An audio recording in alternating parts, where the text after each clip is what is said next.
শেখ হাসিনা আসিবে নিরাপত্তা পাইবে দেশ ছাড়িয়া পালাবে ইনুসপন্থীগণ ইনুসের কারণে বলছে জনগণে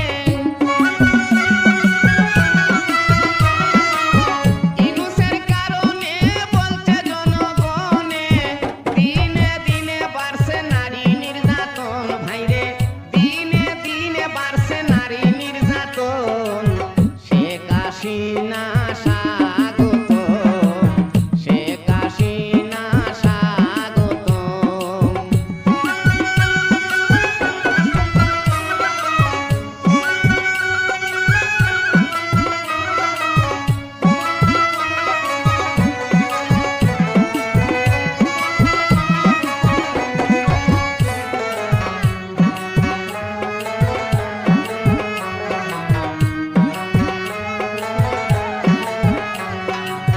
চাঁদাবাজি দুর্নীতি